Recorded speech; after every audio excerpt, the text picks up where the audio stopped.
Добрый день, друзья! Вы на канале Откройте Питер. Мы гуляем по Петербургу. Сейчас мы находимся на Московских воротах. Они у нас справа по кадру, в лесах. Елочку еще не убрали с Нового года. Мы на Московском проспекте. Можно сказать, на исторической границе. В данном месте до того, как были построены эти триумфальные ворота, находилась застава, где стояли мужички и проверяли всех, кто въезжает в город. Возможно, и госпошлину брали, или еще что-нибудь на грузы. Жаль, что у нас не получается сейчас посмотреть на сами московские триумфальные ворота, сделанные из чистого чугуня полностью. Мы будем сейчас двигаться в сторону юга, в сторону площади Победы. Это у нас получается вторая часть прогулки по Московскому проспекту. Первая была живой стрим. Мы двигались в сторону Сенной площади. Сегодня же мы движемся в противоположную.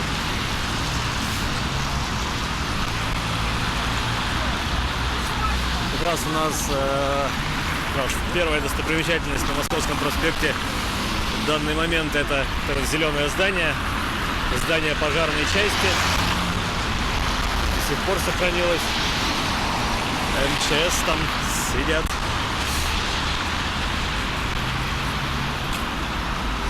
Ну и хоть здесь до сих пор множество домов еще до революционной эпохи сохранилось, но уже множество вкраплений еще больше уже советских построек. И вот для меня как-то до Московских ворот это какая-то дореволюционная еще Россия, дореволюционный Петербург. А после московской заставы, после московских ворот, это уже сталинское, как будто бы время, советское. Но нет, это, конечно, не совсем правильно, потому что по нашему пути будут встречаться и дореволюционные какие-то постройки. Это вот мы сейчас дойдем до станции метро Электросила. Это в советское время электросилой стало, а еще до революционной эпохи был завод Сименсов, где впоследствии уже строились элементы для электротурбин, или вот этого всего. Стратегические вещи.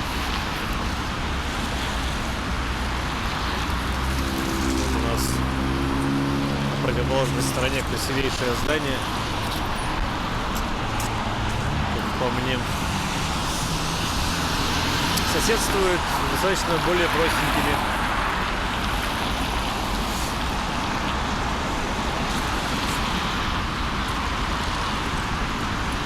Тут какая-то история кирпичная, советская.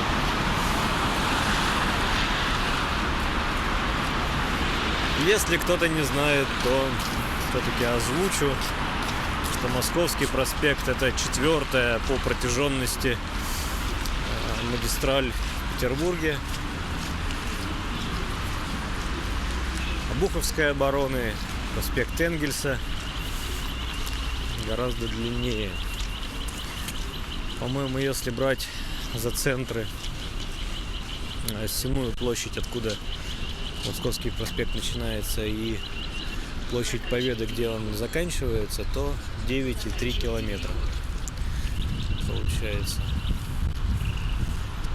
Ровно посередине находится администрация Московского района. это все лирика.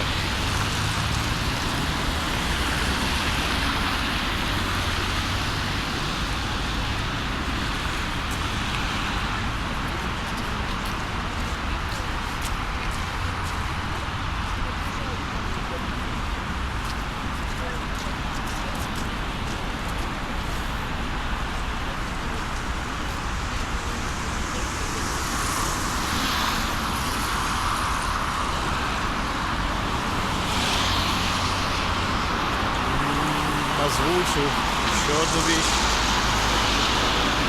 Московский проспект именуется так только лишь с 1956 года. До этого он сменил множество своих имен за почти свою 300-летнюю историю. От обычной почтамтской такой дороги, которая соединяла, по которой доставлялась почта там, да, из Москвы, Великого Новгорода, Твери, вот вырос до проспекта, постепенно увеличиваясь, захватывая новые территории. В связи с этим приходилось и нумерацию домов менять. Потому что сначала был до обводного там канала, или там до Фонтанки, потом до обводного, потом до Московских ворот и так далее, продолжаясь на юг.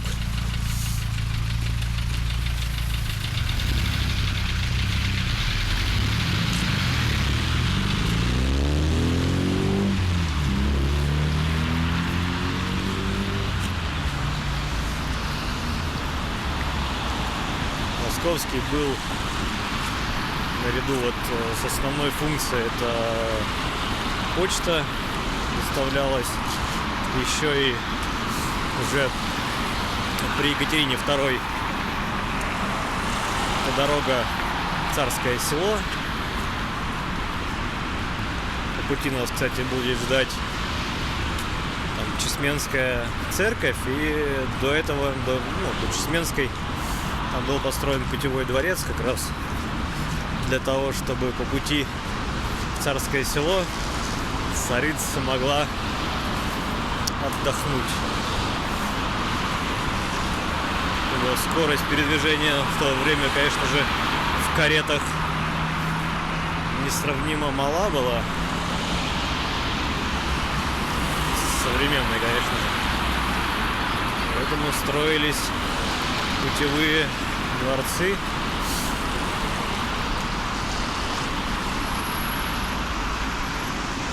Заглянем, привернем. Это у нас далеко впереди.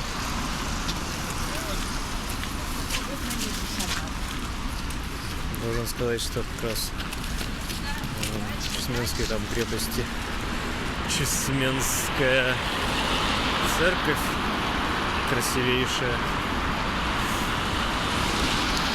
А у нас здесь на горизонте замаячил здание райсовета. В принципе, вот у нас уже справа частично начинается это здание.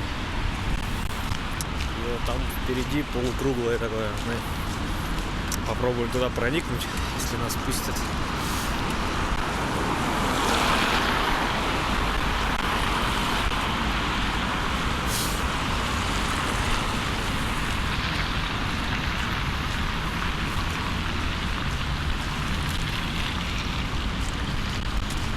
Там сейчас почта находится, поэтому вход должен быть открыт.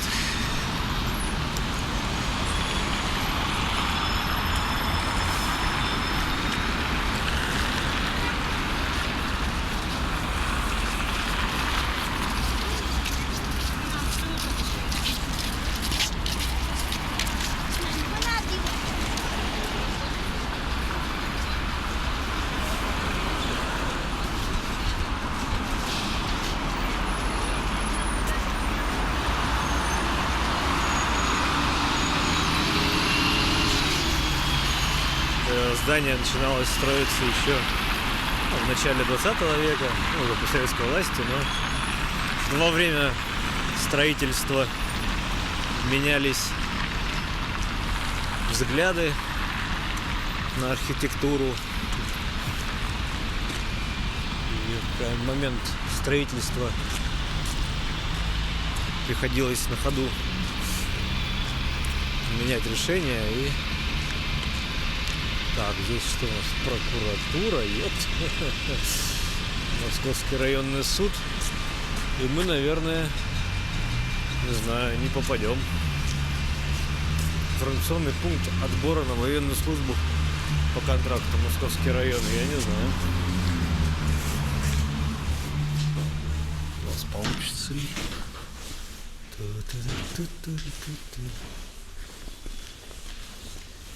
Так, темно.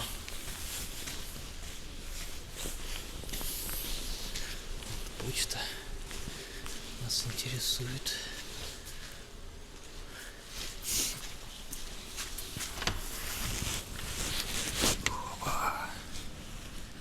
Посмотрите. Такое вот внутри полукруглое помещение с невероятным эхом. И никого. А здесь почта на первом этаже. Балкончики такие.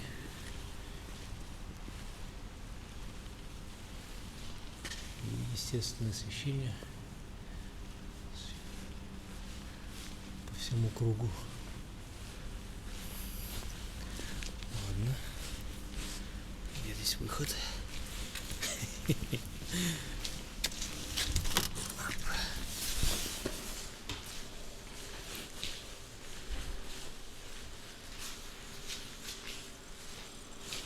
Так.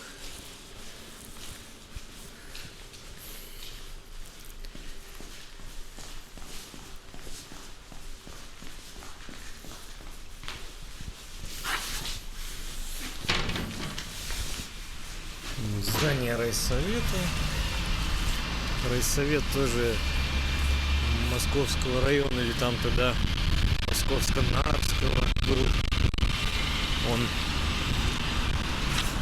светло. То сформировали, то расформировали. Потом сформировали снова, потому что районы укрупнялись, разделялись. Нарвский стал отдельным. Вот единственная часть, где Московский проспект немного сужается, это вот у нас впереди над Московским проспектом железнодорожный мост. Мост грузового назначения в сторону Путиловского завода, современного Кировского. По-моему, в современном действующем исполнении мост был построен в 1955 году. И вот сейчас что-то там тоже делают. Как раз товарняк идет товарный.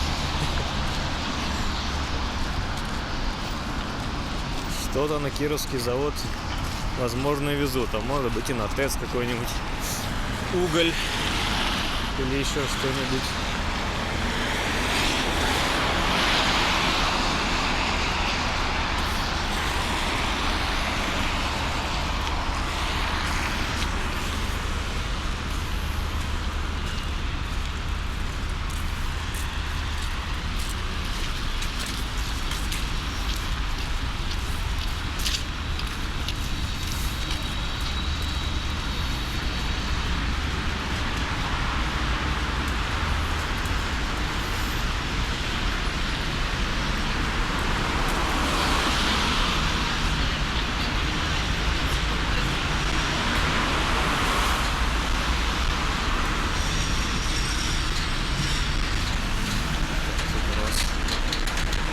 вынужденные лабиринты.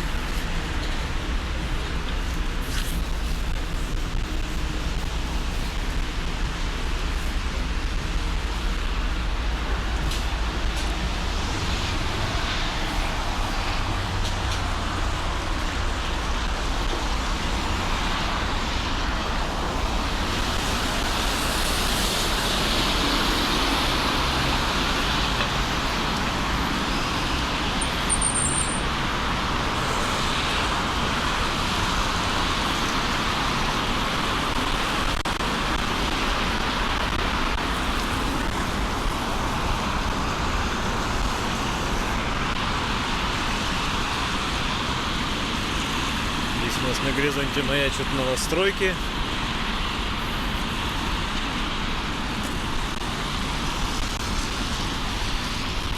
Слева здание, сверху которого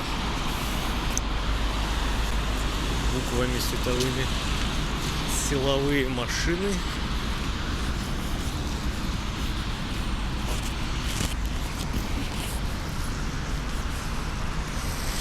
Территориально мы уже подошли к станции метро Электросила. Вот так неспешно у нас заняло 15 минут. В принципе, можно и быстрее, если надо.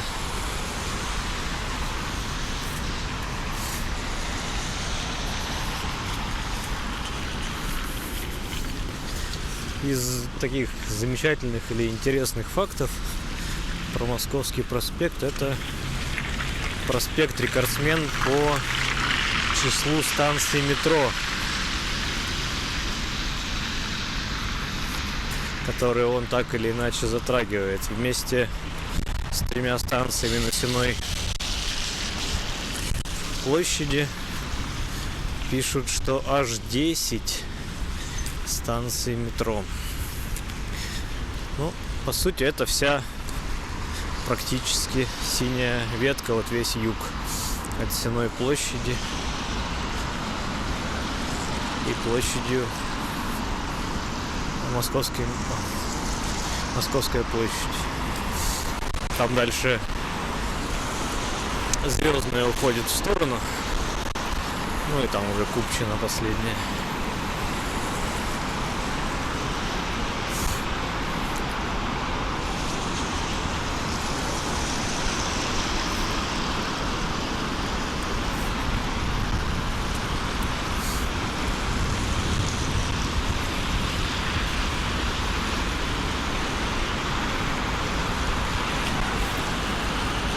Такое ощущение, что вот этот отрезок от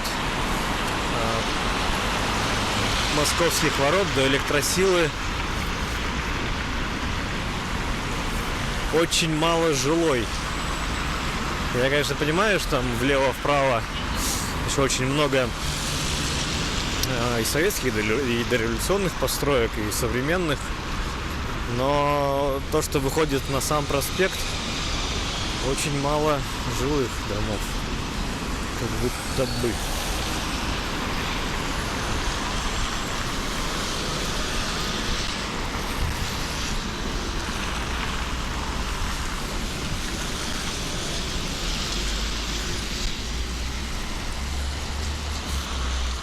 Вот уже совсем справа, вот такая полукругом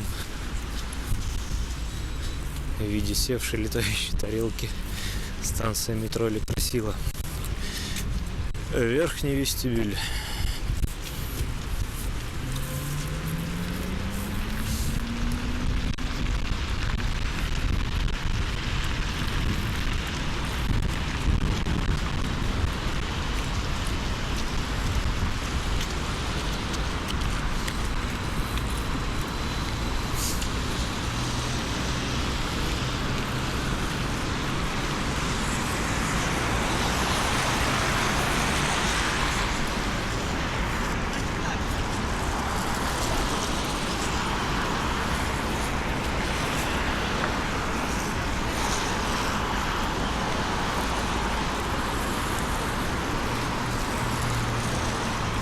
Сейчас перейдем туда дорогу. дабы разнообразить наш ракурс.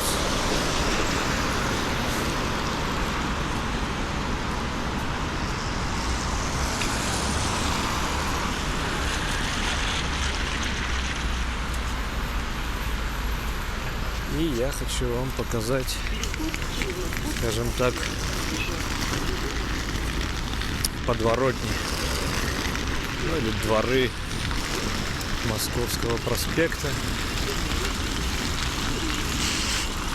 примыкающие к станции метро Электросила.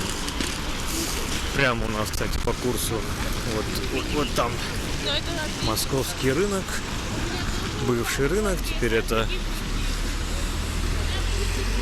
гастро место.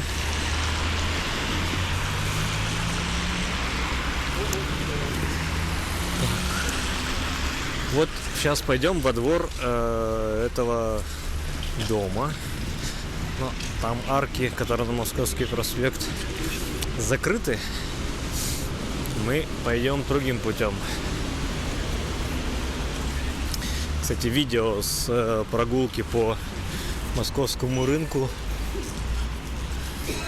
сейчас будет во всплывающей плашечке. Не так давно делал обзор. И вот такой тихий двор. Наконец-то тишина и минимум шума машин.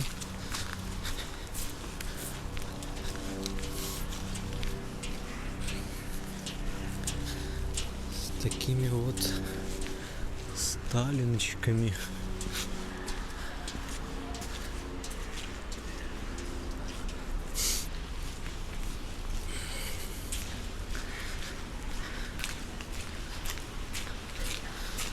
Такими замечательными балконами. Были балконы, стали: мама, я хочу себе комнату, вот, пожалуйста. Вот кто-то причем еще балкон себе оставил, да, 3-й этаж, а вот дальше дом, а мы к нему, не знаю, не подойдем, вырулим на Московский обратно. Там на 3-м этаже сделали себе комнату.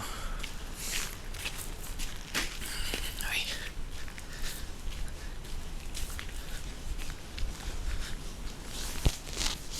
Ну, я так понимаю, если вы живете на Московском, и у вас окна выходят во двор, ну, в принципе, история как и на Невском, то у вас все чинно, тихо и благородно. Ну, вот сейчас мы в арку пойдем обратно на Московский. И уже уровень шума у нас нарастает.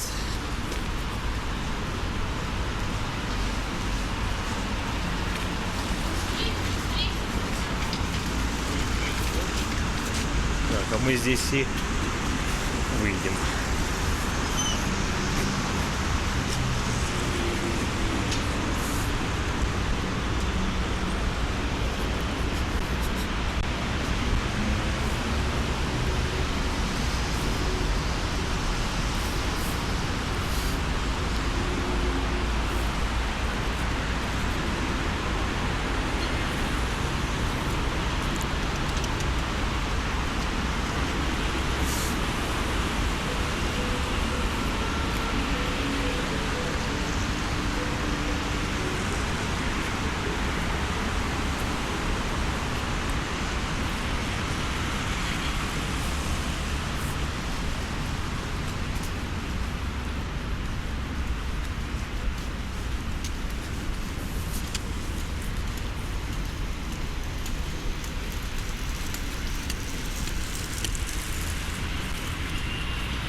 зеленый.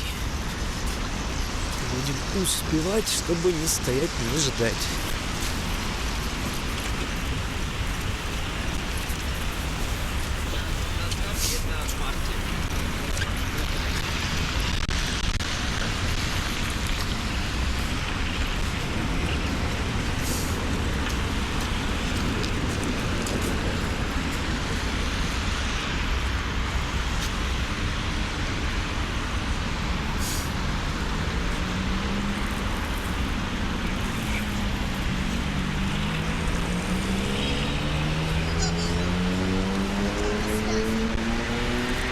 Через дорогу у нас это здание Санкт-Петербургского университета ГПС МЧС России.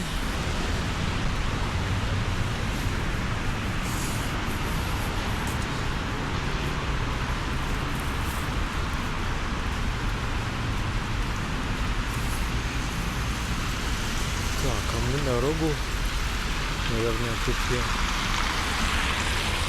совсем близко к зданиям идем, и то, что по левую руку сейчас происходит, непонятно. Я сейчас попробую перейти к дороге.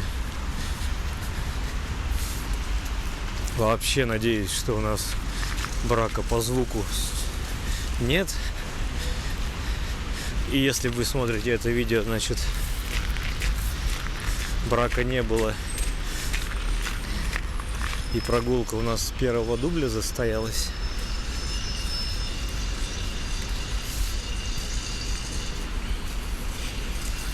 Вот что мне нравится в самом Московском проспекте, даже вот в этой его части, и то, что его роднит с Васильевским островом, с Большим проспектом Васильевского острова, это все-таки его ширина.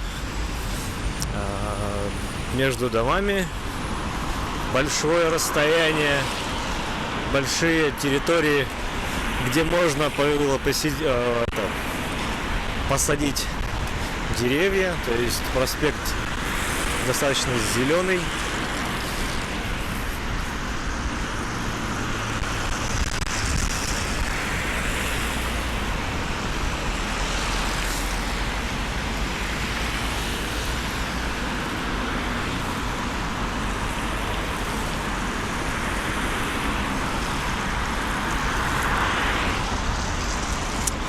Была мысль оставить именно на лето прогулку по Московскому проспекту, но тогда бы мы не смогли увидеть всей красоты зданий вдоль проспекта, как раз из-за деревьев, из-за листвы.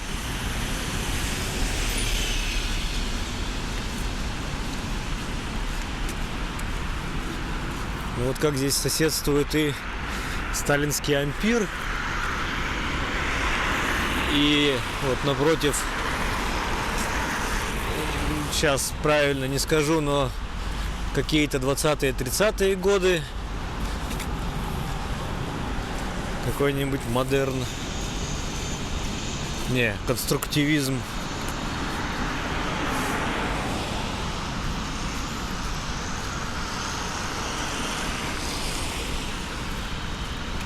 И во двориках просвечивают дореволюционные постройки, а далее за ними уже косящий под старину новострой.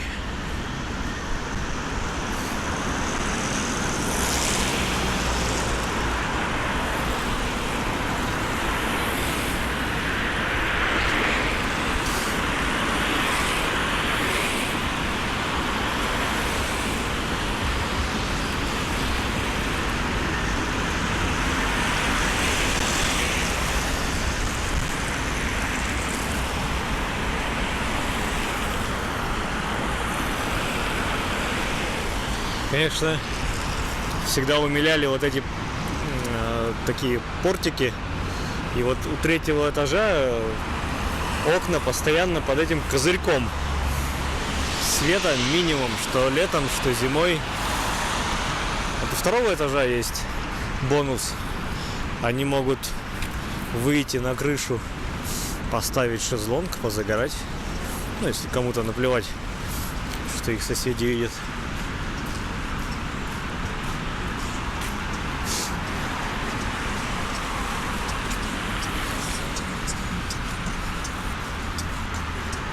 Ну, вот еще 15 минут, и мы уже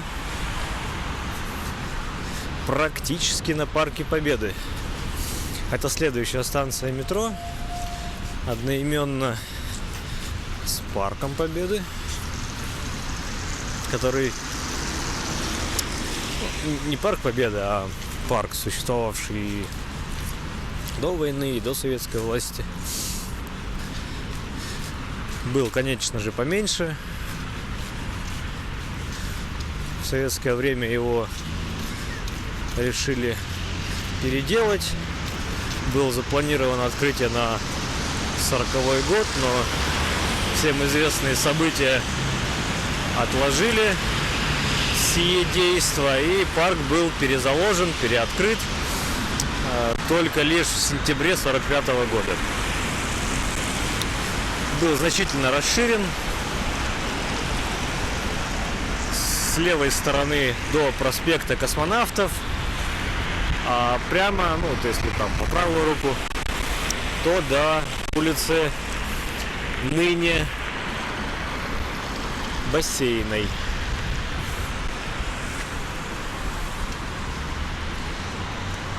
Ну, придется нам здесь постоять, ибо светофор.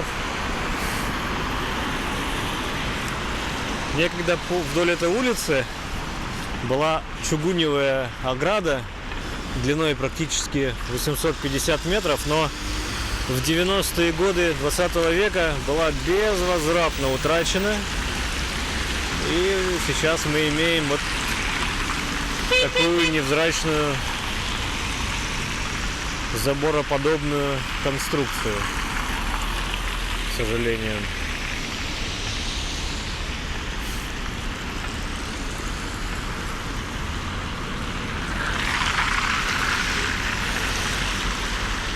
Часики ходят 15:22.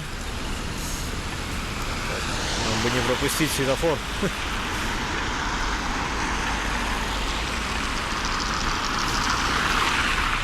За Парком Победы некогда был СКК, который чик-чирыкнули и построили новую арену СКА, которая, кстати, уже открылась и ждет гостей. Так, ну, давайте пробежимся чуть-чуть через парк.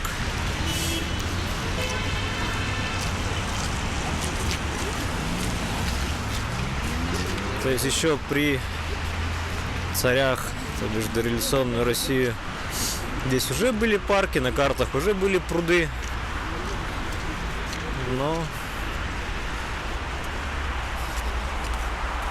уже в 20 веке это было оформлено, скажем так, в парк культуры и отдыха. Здесь по-прежнему остались пруды. Здесь можно покататься на лодочке. Возможно, катамараны есть, не помню.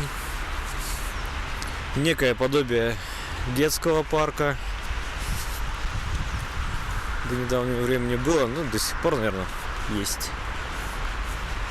Таких для самых маленьких.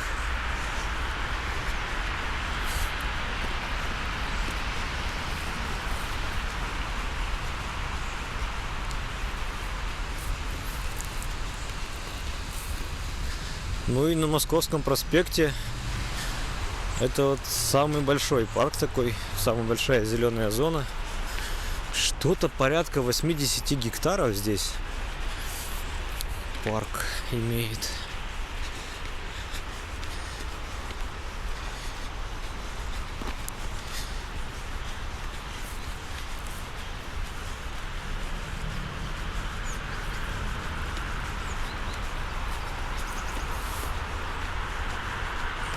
Так, потихоньку идем к центральному входу.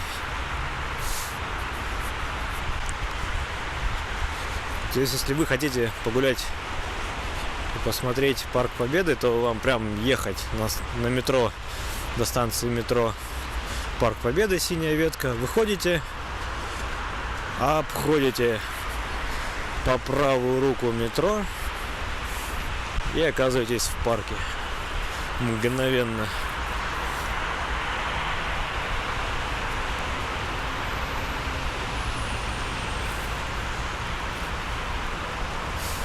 Да, здесь мы, наверное, и перейдем дорогу, кстати.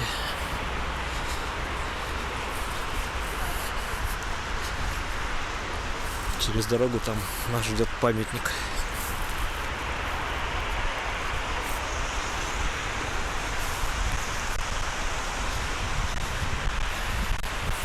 Памятник, который надо посетить.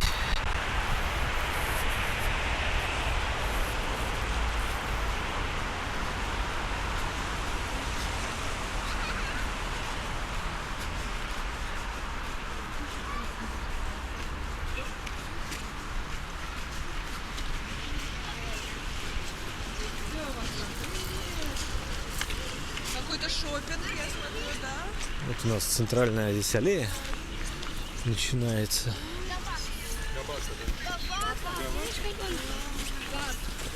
Там впереди виднеется кусочек нового спортивного комплекса.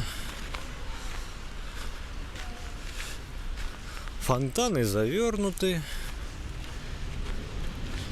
на зиму. Ничего интересного. А напротив как раз центрального входа нас там ждет гостиница «Россия». Так, у нас пока светофор, время есть, подойдем, почитаем табличку.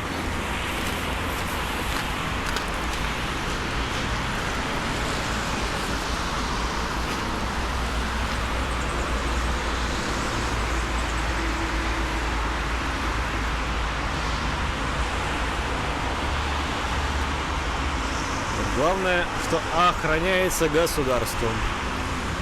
Люди с автоматами, люди с молотком, сноп сена, хлеба, всякие горнопроходцы. Ну, в общем, вся честь и доблесть Советского Союза. Это рабочие.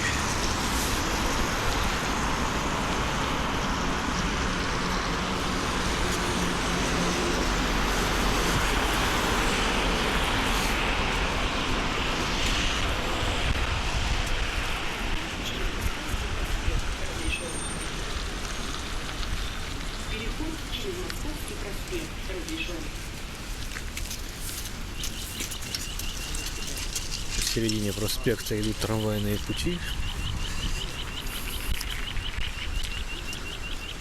Заканчивайте переход. Заканчивайте переход.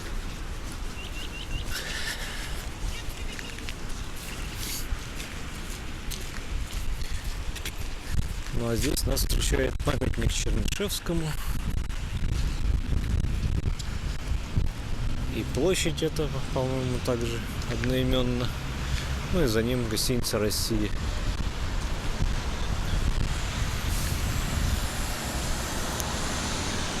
Прикольнейшие, как по мне, вот эти домишки.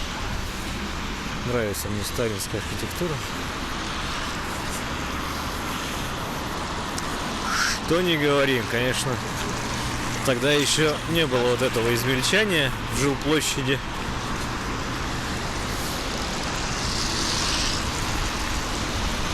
Простор еще был. У нас впереди там с таким шпилем уже более явно начинает вырисовываться так называемый Генеральский дом.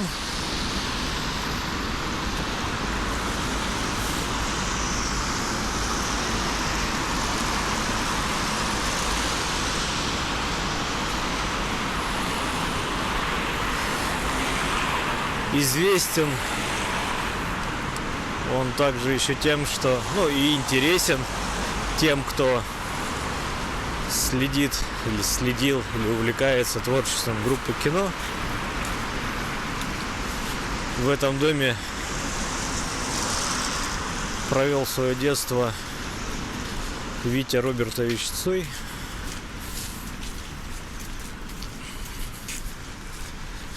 То бишь там жил его папа. Каким-то чудным образом у них так получилось.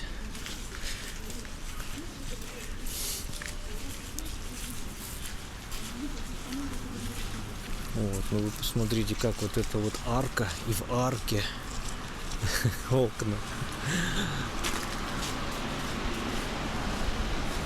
Давайте пройдем этим двором. Надеюсь, у нас получится там выскочить обратно на проспект.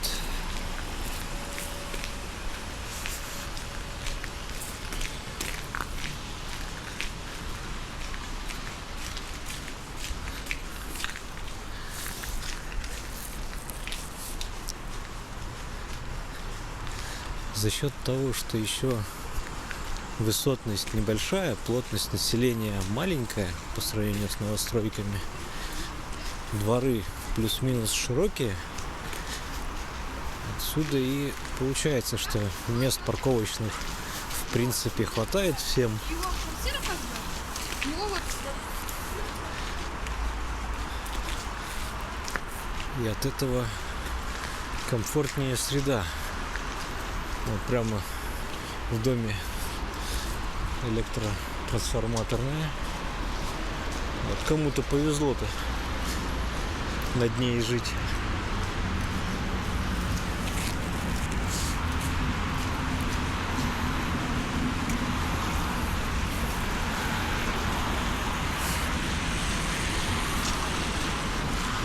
Вот мы выскочили, уже станция метро Парк Победы с той стороны.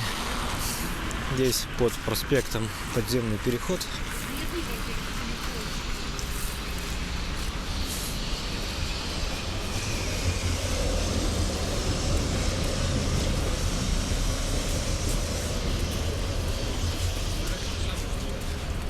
А из-за угла у нас сейчас появится барабанная дробь. Российская национальная библиотека. Сейчас мы к ней подойдем.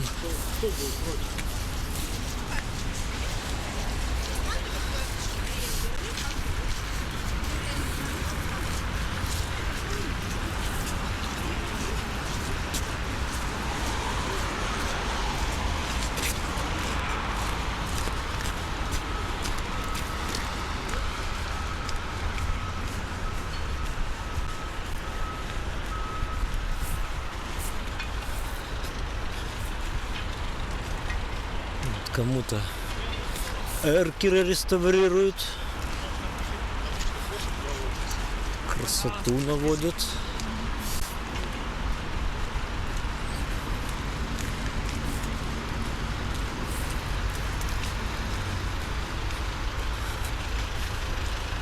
Фонтан перед библиотекой, законсервированный на зиму.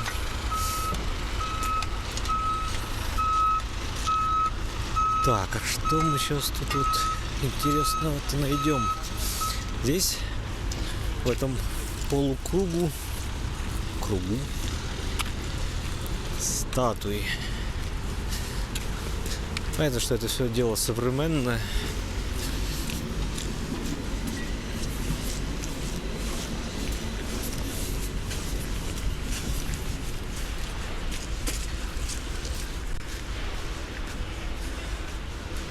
Здесь и скульптура правосудия, я вижу. А все должно подписано быть. Давайте пойдем по кругу. Так. Музыка. Ага. Философия. Но тут как бы сейчас этот YouTube-то не забанил. Виноделие. Воздухоплавание. Религия. Так, ну, войдем во вход. А вторую часть посмотрим, когда уже будем выходить. Хуба-хуба. Хуба-хуба.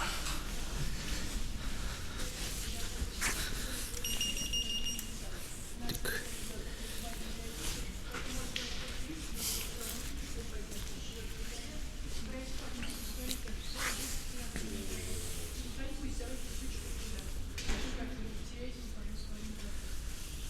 Такая вот тут красивечная история. Строгие бабушки, конечно же, на входе.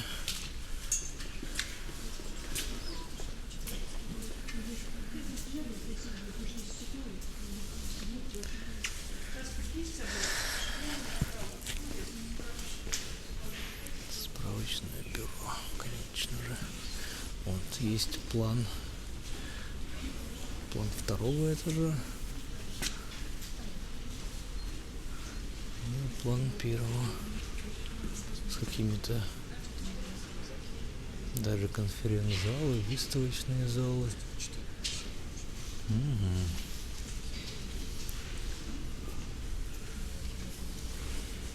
гардероб, туалеты.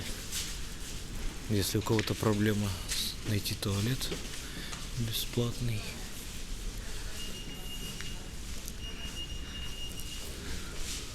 Так, ладно.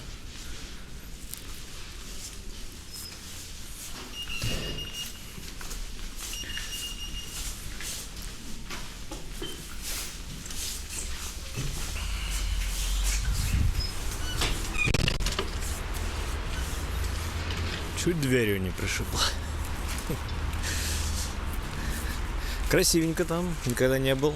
Надо будет записаться, погулять внутри. У нас предложение правосудие, медицина,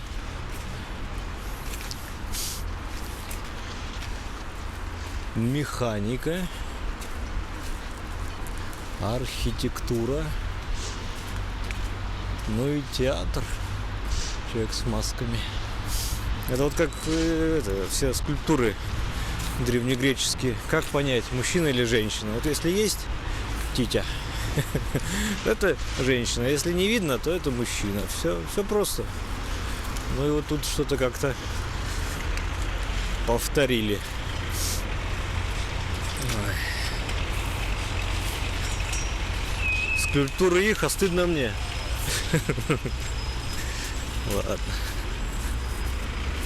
Возвращаемся на Московский проспект.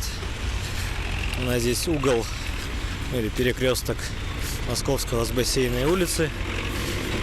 Ничего общего она не имеет с той Бассейной, по которой, господи, трактора, по которой гулял Рассеянный. Ничего общего. Все, кто смотрит давно наши прогулки и пристально знает, что та Бассейная, по которой гулял Рассеянный, это нынешняя современная улица Некрасова. Там, где заканчивался некогда Лиговский канал, современный Лиговский проспект, канал засыпали.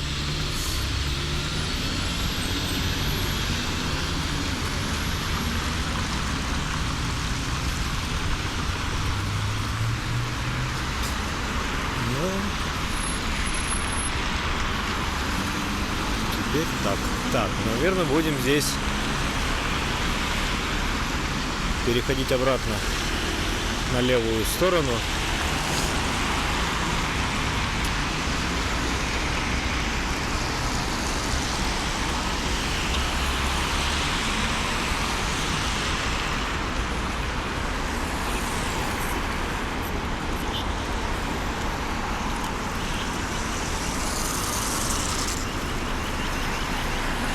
Нам надо попасть на четную сторону.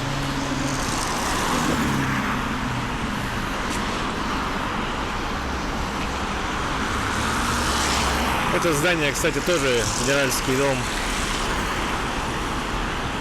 Начало строиться до войны. успели построить только вот эту часть, которая выходит на Московский проспект, и ту часть, которая выходит на Бассейную, уже после они достраивали.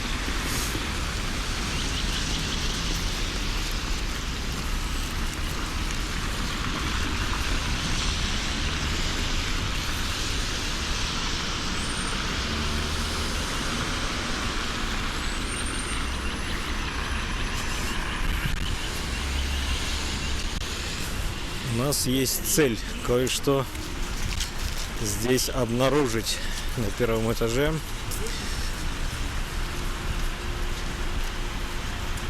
Очередную советскую достопримечательность.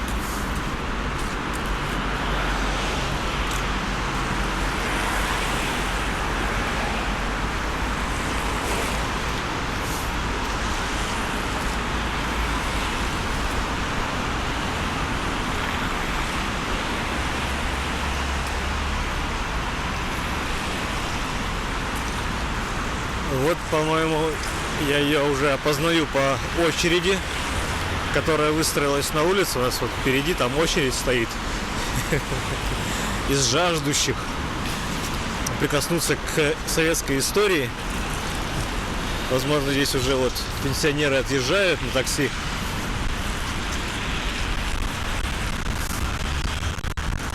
А это та самая пирожковая на Московском 1956 года, который неизменно трудится и выпекает хлебобулочные изделия. И вот всем-то надо туда попасть. Вы понимаете? Вы понимаете?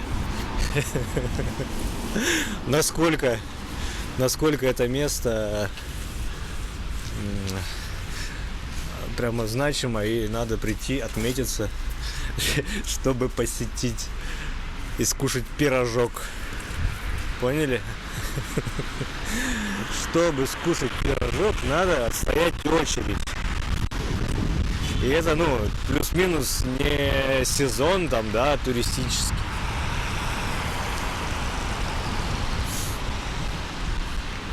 Ну, вот так.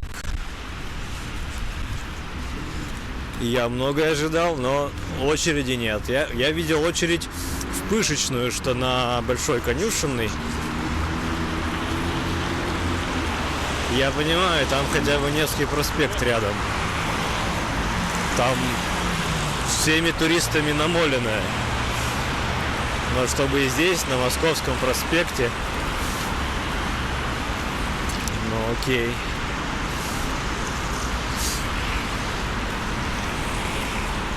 Если они дают какой-то сертификат, что вы покупали или ели пирожки у них, я пойму. А если нет, то я не знаю.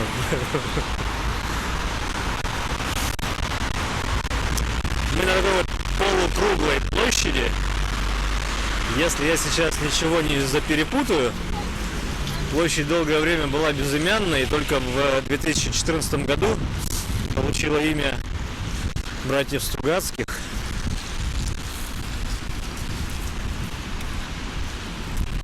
Как по мне, опять очень красивейшая, вот с этими балконами, с большими окнами.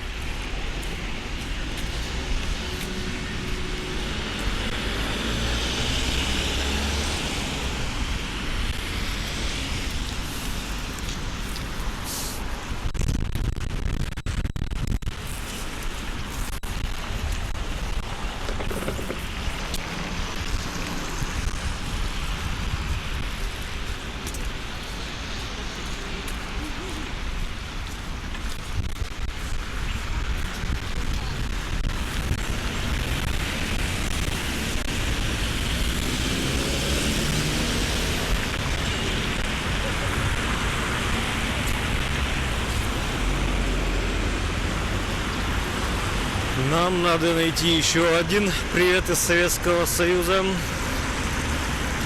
Ныне действующий, как и Пирожковая. Надеюсь, он у нас впереди. И я его не пробежал.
Как миленько.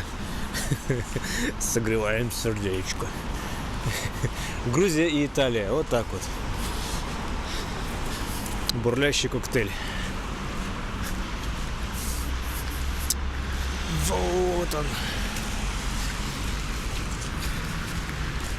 Вот это красота. Опять же, можно сказать, что вот этот дом — первая высотка в Ленинграде. Так, 1, 2, 3, 4, 5, 6, 7, 8, 9, 10. 10 этажей. Кинотеатр «Дружба». До сих пор действующий. Я надеюсь, что и фильмы-то до сих пор показывают, но не на тех пленочных доисторических кинопроекторах, а на современных. Но местечко с историей. Это правительство Санкт-Петербурга, туда-сюда, бюджетное учреждение культуры.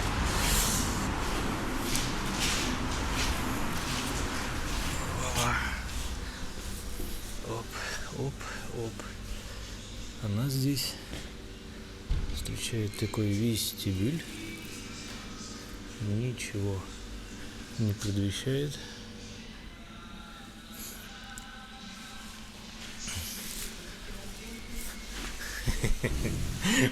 Бабушки стригерились. Одна на меня уже побежала, бормоча себе под нос, что у нас за кино снимают.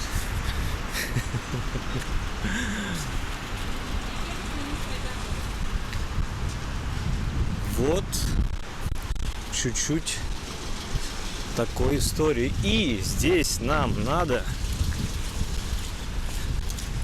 резко метнуться влево во дворы.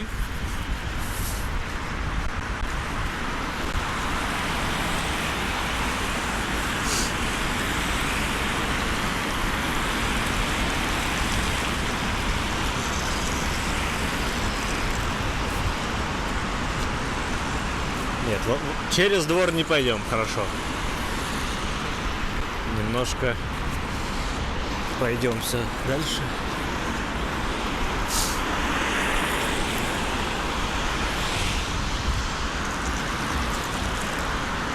Помните, я вначале говорил про Чесменскую церковь, про путевой дворец у Екатерины.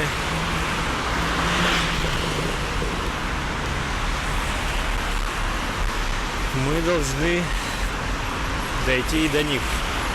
А тем временем пошел снег, кстати. Тем временем.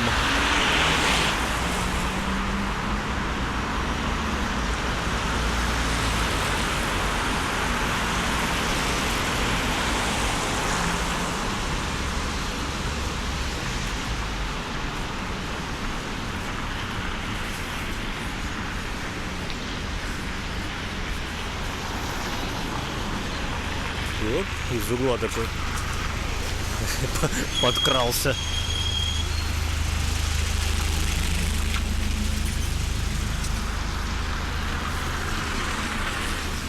Так, мы свернули на улицу. Сейчас где-нибудь посмотрю. В этом доме летчик-капитан Гастелло Николай Францевич проживал.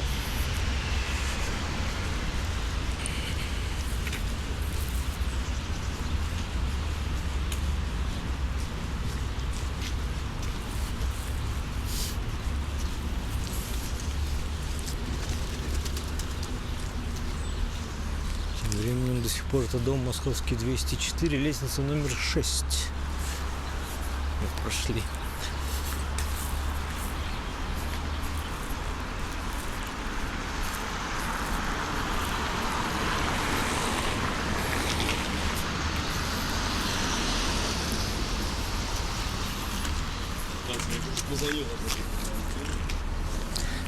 Ну и, соответственно, улица-то у нас это имени Гастелло. Получается такой вот новостройчик замечательный, красивешный. В принципе, из общей картины, как по мне, не выбивается, да, вот посмотрите слева, справа, как у нас. Так, перейдем.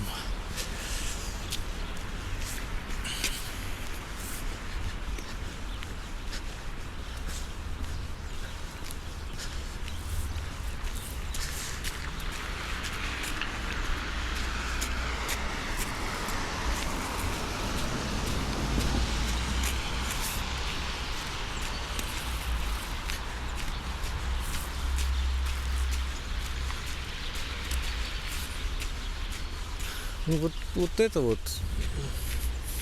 такое спокойное на общем фоне общих зданий.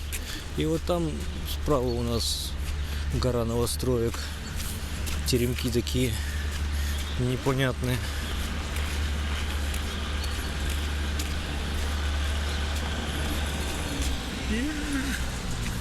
Переходим.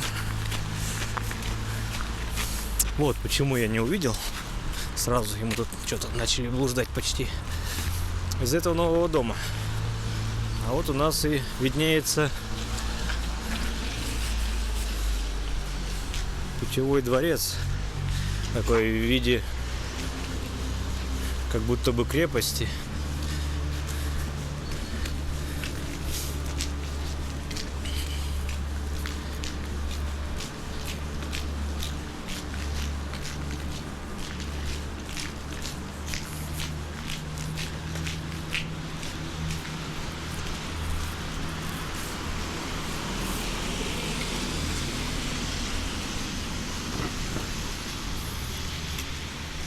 Да, здесь в центре сам дворец. Здесь на самом деле был и купол над центральной этой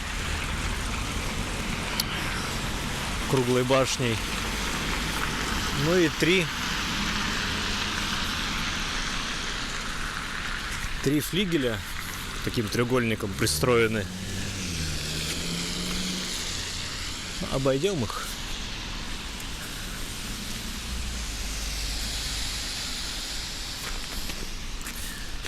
Сейчас, насколько мне известно, есть корпуса какого-то из университетов. Ну, обойдем, посмотрим вывески, кто здесь у нас обитает. Но ничего.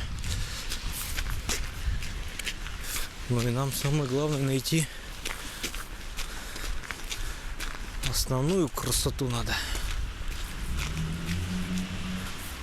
Вот, мы видели 1, 2 и как раз 3 флигель.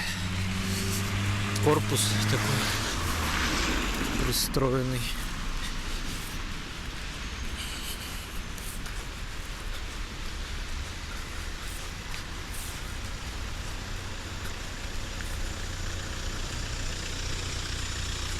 А через дорогу у нас московские бани. Мы за чистоту.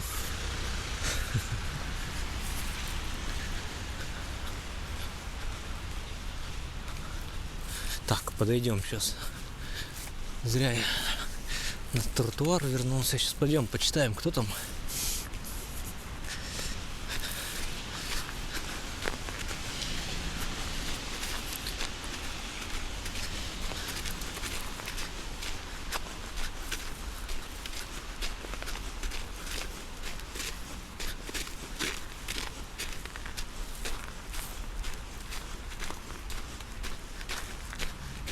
Так, первое.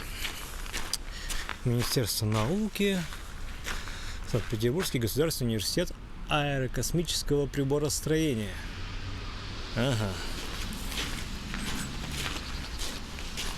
А здесь памятник архитектуры, Чесменский дворец, построен в 1774-80-х годах. Архитектор Фельтон, перестроен 1831-36. Охраняется государством.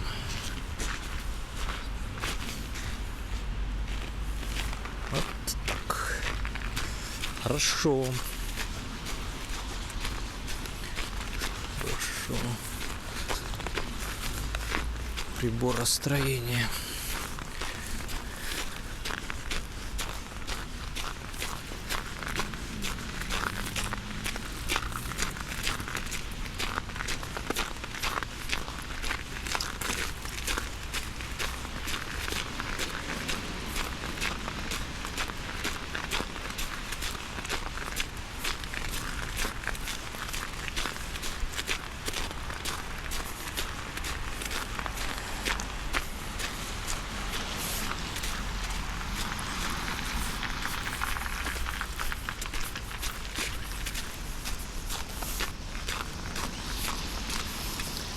Здесь нам перейти.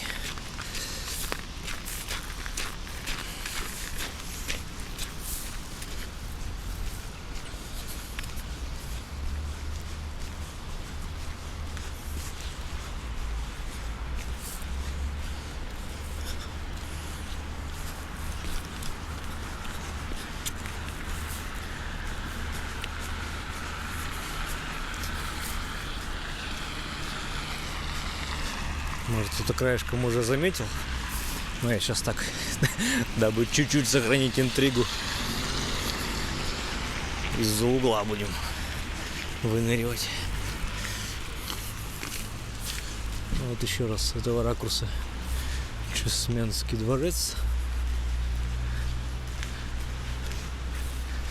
Ну, и мы сейчас здесь тогда поставлю кадр, как он выглядел с куполом.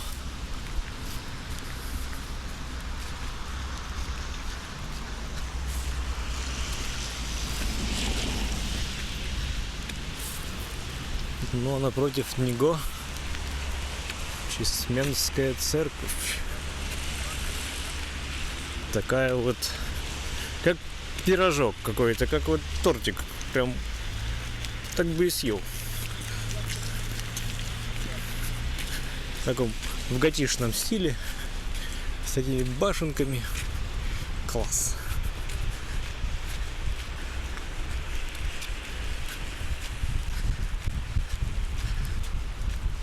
Тоже есть памятная плита на ней. Сейчас мы, ну как, чтоб мы помнили, прочитав. Вот тут слева сереет.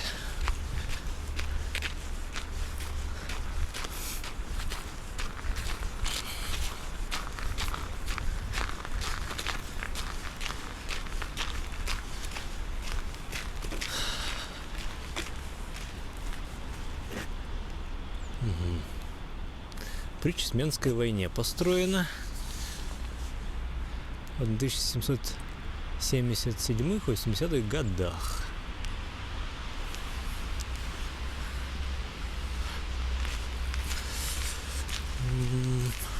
Смотрите-ка, за ним, сейчас здесь прямо по аллее между елочек пройти, там кладбище. Только если уже тему затронули кладбище, то, в принципе, вот эта вся часть, уже, ну, не вся часть Московского проспекта, района, но так как это было уже окраина города, там до обводного канала был Новодевичий монастырь, есть. То бишь есть несколько кладбищ. Такой пояс вдоль. Тема такая.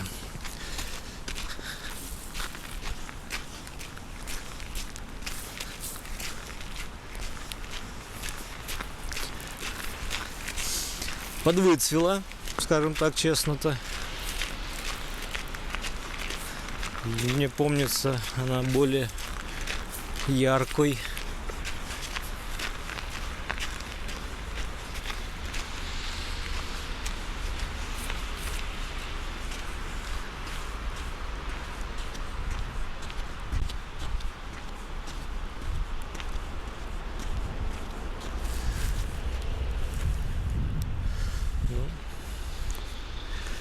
Мы возвращаемся потихоньку на Московский проспект.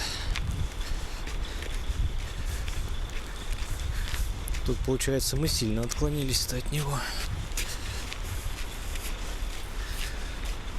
Ушли с маршрута.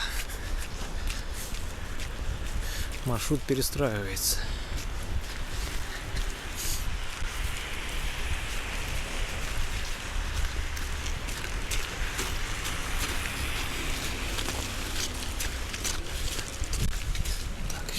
Финальный взгляд.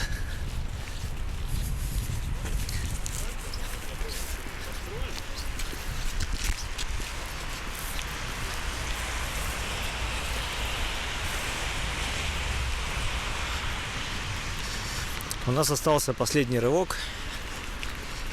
Нам надо дойти до станции метро Московская.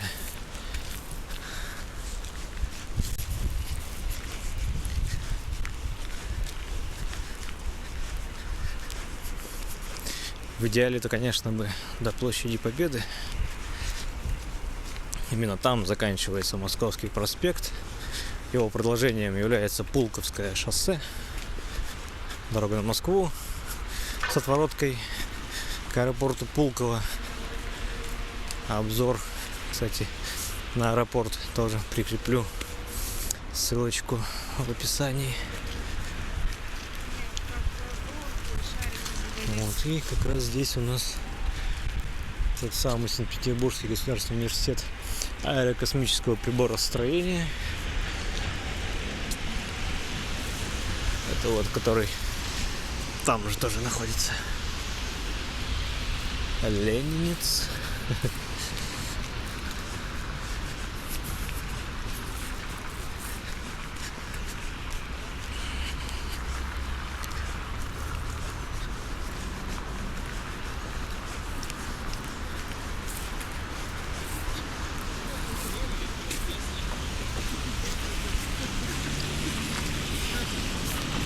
Так, немножко поблуждаем. Мы хоть и на улице Ленсовета, и мы хоть очень сильно рядом со зданием Ленсовета, но кто знает, тот знает, да? Вот, но мы все-таки выйдем обратно на Московский проспект и уже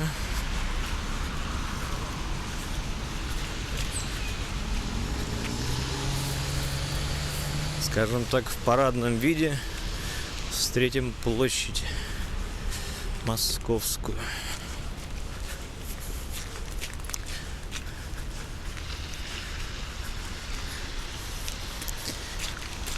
Если я сейчас буду неправ, то, конечно же, меня поправляйте.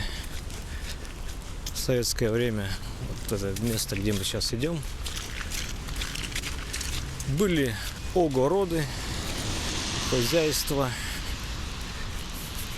Да, сюда планировалось перенести административную часть города,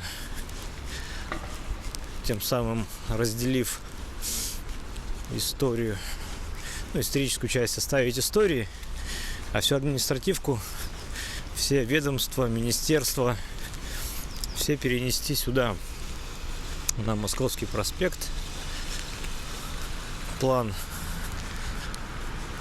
не состоялся.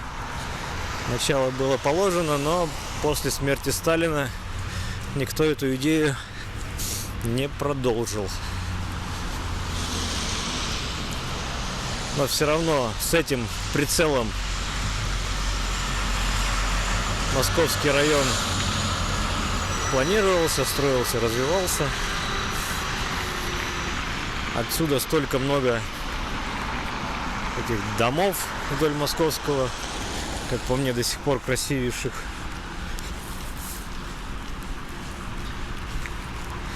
Тут вот чуть-чуть в сторонку, да, вот это здание справа. Скорее всего, 57-е и 58-е года уже постройки. Еще все-таки сталинки, хоть и не при Сталине построены, но планировки те. 3-метровые потолки, 9-метровые кухни, комнаты, большие паркеты в комнатах,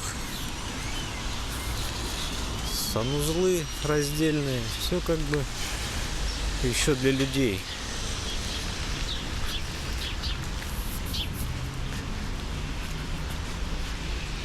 Так, улица Авиационная, идем мы.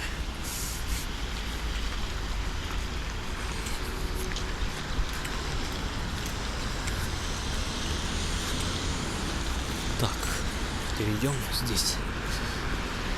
Ну вот, красиво же. Вот жить в таком доме, выходящем на Авиационную улицу, тихую. У тебя рядом метро. У тебя одна из основных магистралей под боком. Шумная магистраль. Но ты вот так в стороночке. Лафа. Вот лафа, как по мне.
Ну а мы вот и подошли к станции метро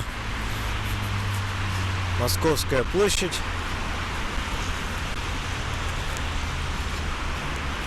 Это у нас уже 4-я станция на нашем маршруте. Имеет 2 входа. У нас впереди по курсу сама площадь.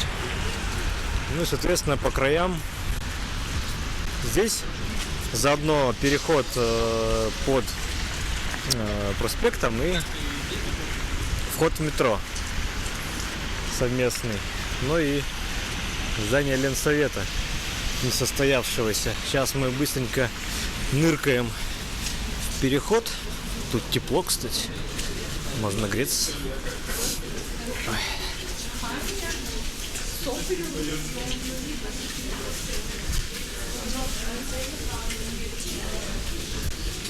Вот налево метро, направо переход под Московским проспектом.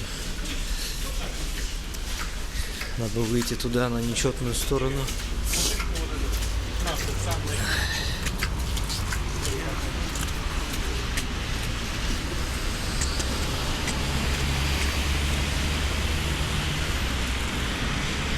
Ну а мы у тех самых фонтанов, которые зимой, конечно же, не работают, но летом рекомендую категорически посетить эту площадь. Здесь звучит музыка, играют, льются фонтаны, люди встречаются, разъезжаются. Ну и несостоявшийся административный центр города. Здесь у нас справа начинается Ленинский проспект.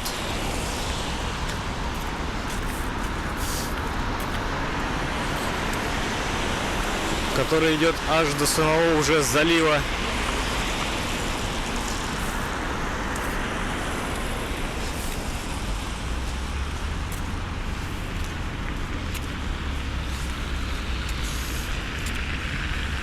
Ну и Ленин, указующий.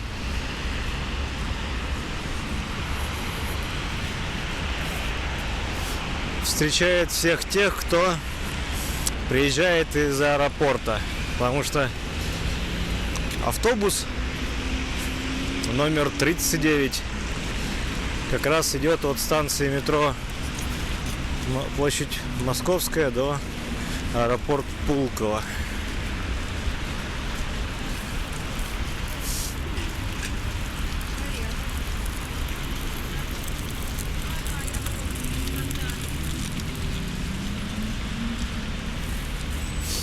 Тоже, наверное, мечта многих иметь квартиру в этом или братья-близнецы доме, чтобы окна выходили прямо на площадь.